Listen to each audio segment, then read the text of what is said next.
महाभारत की वे प्रमुख 3 महिलाएं जिनके साथ हुआ जबरन विवाह। महाभारत में ऐसी कई घटनाएं घटी हैं जो व्यक्ति को भावुक कर देती हैं। जैसे बहुत ही कम उम्र में अभिमन्यु का छल से वध करना, द्रोणाचार्य और कर्ण का भी छल से वध कर देना। लेकिन यह तो युद्ध की घटनाएं हैं। युद्ध से अलग भी ऐसी कई कहानियां हैं जो हमें द्रवित कर देती हैं। उन्हीं में से एक है इन 5 महिलाओं का उनकी इच्छा के विरुद्ध विवाह होना। हालांकि सत्यवती और द्रौपदी के विवाह की परिस्थितियां भिन्न थीं। निम्नलिखित में से और भी कई महिलाएं हो सकती हैं। पहला है काशीराज की 3 पुत्रियों का हरण। अंबा, अंबालिका और अंबिका ये काशीराज की 3 पुत्रियां थीं। विचित्रवीर्य के युवा होने पर भीष्म ने बलपूर्वक काशीराज की 3 पुत्रियों का हरण कर लिया और वे उसका विवाह विचित्रवीर्य से करना चाहते थे, क्योंकि भीष्म चाहते थे कि किसी भी तरह अपने पिता शांतनु का कुल बढ़े। लेकिन बाद में बड़ी राजकुमारी अंबा को छोड़ दिया गया, क्योंकि वह शाल्वराज को चाहती थी। अन्य दोनों, अंबालिका और अंबिका, का विवाह विचित्रवीर्य के साथ कर दिया गया। बाद में शाल्वराज ने अंबा से विवाह करे से इनकार कर दिया। तो अंबा भीष्म के पास आई, परंतु भीष्म ने भी ठुकरा दिया। फिर यह अंबा न्याय के लिए परशुराम के पास गई, परंतु परशुराम कुछ नहीं कर सके क्योंकि भीष्म उनके शिष्य थे।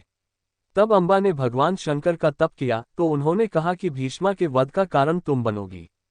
फिर अंबा ने अपने प्राण त्याग दिए और वह शिखंडी के रूप में जन्मी। दूसरा है गांधारी। कहते हैं कि गांधारी ने धृतराष्ट्र से मजबूरीवश विवाह किया था। इसका कारण भीष्म थे। धनदे महाराज धृतराष्ट्र के लिए भीष्म ने गांधार नरेश की राजकुमारी का बलपूर्वक विवाह धृतराष्ट्र से कराया था।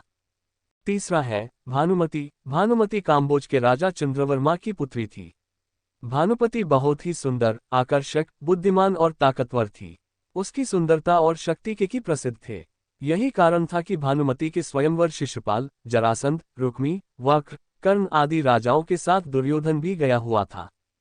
कहते हैं कि जब भानुमति हाथ में माला लेकर अपनी दासियों और अंगरक्षकों के साथ दरबार में आई और एक एक करके सभी राजाओं के पास से गुजरी, तो वह दुर्योधन के सामने से भी गुजरी। दुर्योधन चाहता था कि भानुमति माला उसे पहना दे, लेकिन ऐसा हुआ नहीं। दुर्योधन के सामने से भानुमति आगे बढ़ गई। दुर्योधन ने क्रोधित होकर तुरंत ही भानुमति के हाथ से माला झपटकर खुद ही अपने गले में डाल ली। इस दृश्य को देखकर सभी राजाओं ने तलवारें निकाल ली। ऐसी स्थिति में दुर्योधन ने भानुमति का हाथ पकड़ा और वह उसे महल के बाहर ले जाते हुए सभी योद्धाओं से बोला, कर्ण को परास्त करके मेरे पास आना।